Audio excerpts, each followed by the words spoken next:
All right, third place in the division last year is your reigning, defending, back-to-back Stanley Cup champion Florida Panthers. They finished last year 47, 31, and 4 for 98 points. Did not realize how close Ottawa was to that third spot in the division. Stanley Cup Yeah. champions 4-2 over Edmonton. Team leader Sam Reinhart, 81 points, 39 goals. Alexander Barkov, 71 points, 51 assists. Matthew Tkachuk, 57 points. Goalies, Sergei Bobrovsky, 33, 19, and 2, 905 save percentage, 244 goals against average, 5 shutouts. Spencer Knight, bring it back to the Blackhawks nice and early. 12, 8, and 1 before he was traded to Chicago. 907 save percentage, 240 goals against average, 2 shutouts. And Vitek Vanacek, 2-4-1, 890 save percentage, 3 goals against average, 1 shutout. Adds and departures. Everybody stayed. I don't even know. Did they lose? The Capo Kakinen, who they didn't really even use. So they lost Nate Schmidt. They lost Vitek Vanacek is gone. Yeah. Dude, I didn't even know, but they had Jesse Puljujarvi? Yeah, for like what? I don't think he played it all in the playoffs. No, he didn't play that's what I'm saying. Like, I didn't know he even was there. They brought in Daniil Tarasov from Columbus. Another Russian in Florida. They brought in Jeff Petrie, right? Which we talked about already. Yeah. Luke Kunin, Tobias Bjornfot. Their biggest addition was being able to keep. Was it Sam Bennett was the one that was up, right? Sam Bennett, Aaron Ekblad, Brad Marchand. Yeah, being able to freaking get those 3 to agree to contracts so they can all stay.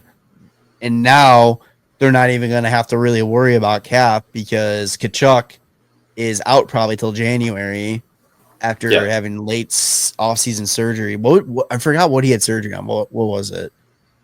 His whole body. His whole body. Yeah.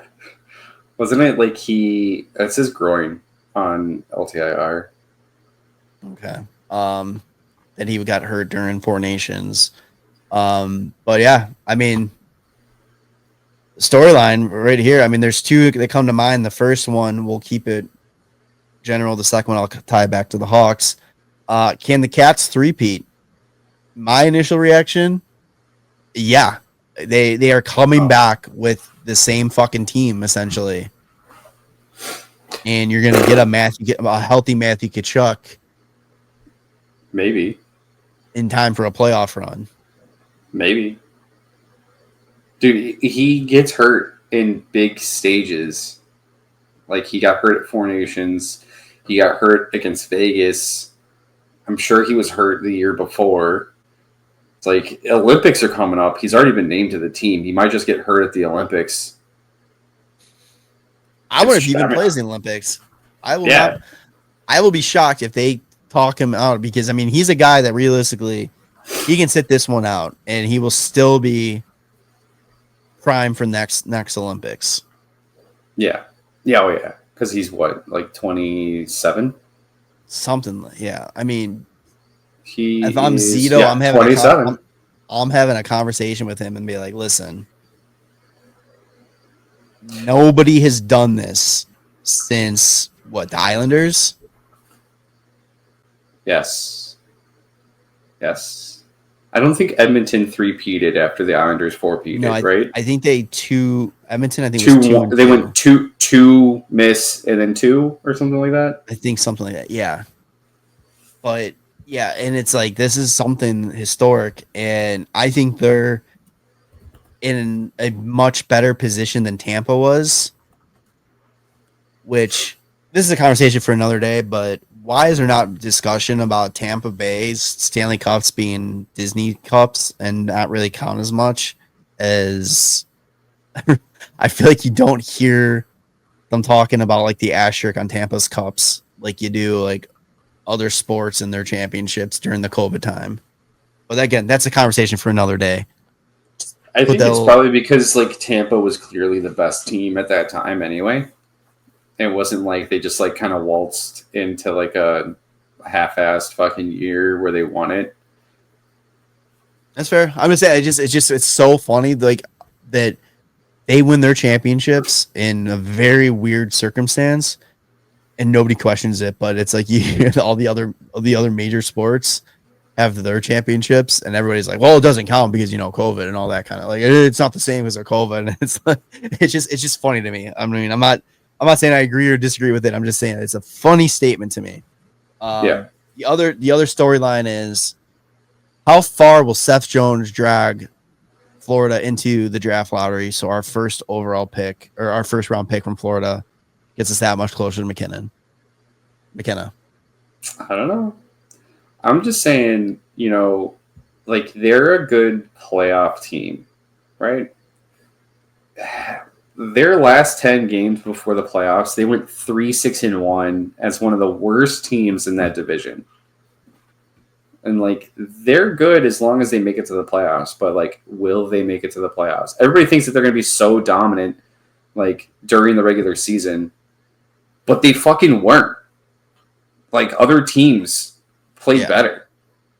Like there's plenty of teams that finish with more points than the Florida Panthers. Everybody's like, "Oh, the Florida Panthers are going to do it again. They're going to do it again." It's like they still have to make the fucking playoffs. Like let's not get this like twisted at all. And they're not getting younger. Without Matthew Tkachuk to start the season, they need to win games at the beginning of the year in order to ensure that they don't have to make a hard push at the end of the year. Like they're clearly going to mortgage everything in the future at the trade deadline in order to make that playoff push. They have nothing to mortgage, though. Exactly. Like, what are they going to fucking move? They can move their 2028 first round pick. They have 2 seconds this upcoming draft. But like everybody is so on their dick of like they're gonna three-peat. It makes me feel like they might struggle more than teams than people think. I see both sides of it. I just think that right now their window is now. Like if there's any time, if it's this year and next year, and then I think the window slams shut. But here's the other thing too. You just went back-to-back Stanley Cups. You have not only the biggest target on your back, but like the biggest target in years on your back. Especially with the way that you've won the Cups and like the way that you're celebrating. Like teams are gonna want to fucking just take you out every fucking game. Like it's gonna be such a grueling year for them, especially after 3 long seasons where they made the finals 3 years in a row. This is gonna be the hardest fucking season for them. Yeah, it's gonna be tough, but like you said though, I'll go back to what you said and use it against you. This is a good playoff team. All they have to do is make it. That's all they need to do. And whether it's top 3 in their division or if it's a wild card spot, the second that team gets clinched next to their name on the standings, that's when I'm just like, okay, I will 100% believe that this is a team that can three-peat. Yeah, I mean, we'll see. But I understand what you're saying. Like, yeah, they've played a lot of hockey over the last 3 seasons, and if they get off to a slow start, losing Matthew Tkachuk, I mean, yeah, that's make or break right there. But I still think that they have enough experience and poise right now to withstand it and make that playoff run. I mean, because they were missing Tkachuk for the last half of the season, weren't they? And they were still kind of like, when they lost him at the 4 Nations, they were kind of in a position where they had to pick it up to go. I don't know. No, they weren't. They were like at the top of the division. Were they? Yeah, they were near the top of the division. Dude, after the Seth Jones trade, they were one of the worst teams in hockey. Oh, God, that makes me feel good. I remember like looking at like the standings and like doing it like where you can choose like the from like this date to this date, and they were near the bottom. And it's like they got into the playoffs and like sure they rolled Tampa, but like I think all those games were pretty close. and then they almost lost to Toronto. And like they even said, like, you know, winning game 3 when they shouldn't have was like the big turnaround for them. And that's just the thing is Tampa or Florida always have those moments that shouldn't be up their alley or shouldn't be happening for them, and fucking finds a way to happen.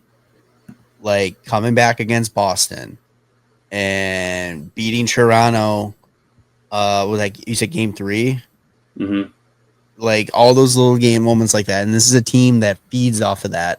So that's what I'm saying. If there's a team to do it and make a case that they deserve the three-peat or they deserve the consideration that they are a legitimate shot at three-peat, I think it's this Florida team.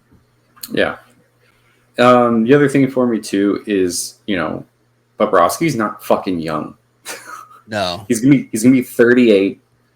This past season, he had okay numbers for the regular season. He only had a .905 save percentage and a .244 goals against average. Correct. And then they brought in Daniil Tarasov as their backup. And last year, he played 20 games, had a .354 goals against average and an .881 save percentage. Like, they didn't... Like, if they're planning on only playing Bobrovsky, you know, 50-something games and leaving 30 in the air for Tarasov, like, how many of those games do you think you're going to win with those kinds of numbers? I think they're just hoping just enough. Yeah, that's what. Yeah, I think. That's what they need. It's really just get in the dance, and then let's make it happen.